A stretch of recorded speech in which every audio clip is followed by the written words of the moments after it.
صباح الفل.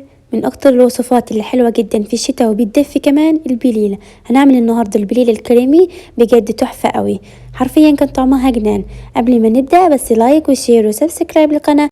تعالوا نشوف هنعملها ازاي. هنجيب اول حاجة هنا الحلة بتاعتنا، بعد كده هنجيب هنا ربع كيلو من القمح اللي بنشتري من عند العطار وتغسليه كده كويس.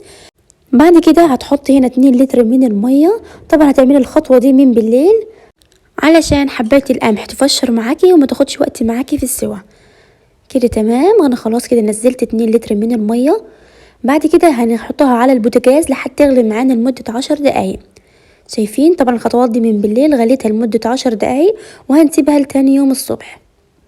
كده تمام. بعد كده شايفين تاني يوم الصبح جبتها، حبات القمح فشرت معايا وكمان مش هتاخد وقت معاكي في السوا. شايفين فتحت معايا.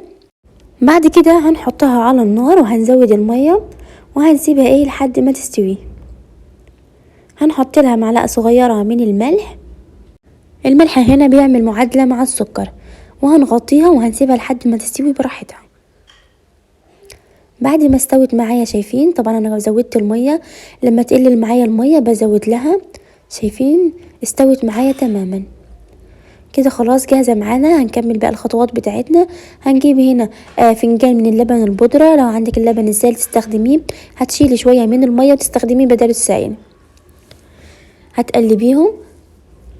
بعد كده هنجهز هنا النشا بتاعنا. هنحط هنا 3 معالق كبار من النشا. كده تمام. هندوبهم في شوية من المية. هتقلبيهم كده، تدوبي النشا كده كويس. كده خلاص جهز معانا خلط النشا. النشا هنا بيخلي معايا البليلة كريمية جدا وبدون كريمة. هتنزلي بالشكل ده. بعد كده هتقلبيه، هتفضلي تقلبي لحد ما القوام يتقل معاكي. كده تمام. كده خلاص بعد ما تقل معايا طبعا هننزل هنا بعود من القرفة. خلاص كده القوام بتاعه ابتدى يتقل معايا. هتفضلي تقلبي فيه. شايفين تحفة جدا. بعد كده هنحط هنا معلقة صغيرة من الفانيليا. هتقلبيها. الفانيليا بتديها ريحة حلوة وكمان القرفة بتديها طعم وريحة حلوة جدا. هنحط هنا السكر بتاعنا. طبعا السكر على حسب الرغبة، بس انت يفضل انك ما تحليوش قوي. دي نص تحلية.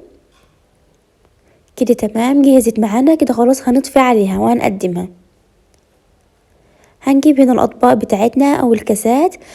طبعا انا هنا حمرت شوية من الكنافة بمعلقة من السمنة وحطيتهم تحت الشواية لحد ما احمر معايا بالشكل ده. هنا الكنافة بتديها طعم حلو وفي نفس الوقت شكل جديد. جربوها وحلوة جدا. بعد كده هنحط شوية من المكسرات. كده تمام. بعد كده هنحط هنا البليلة بتاعتنا، بس البليلة لو عايزة تقدميها سادة زي ما انت حابة.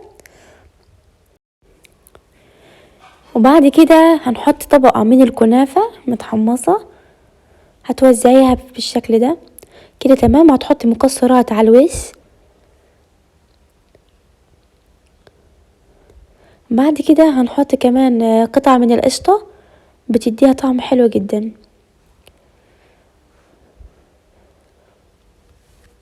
كده تمام جهزت معانا.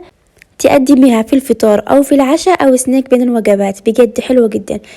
حرفيا كان طعمها جنان. اتمنى يا رب الفيديو يكون استفدتم منه وعجبكم. ما تبخلوش عليا باللايك والشير وسبسكرايب للقناة وتفعلي زر الاشتراك. والسلام عليكم ورحمة الله وبركاته.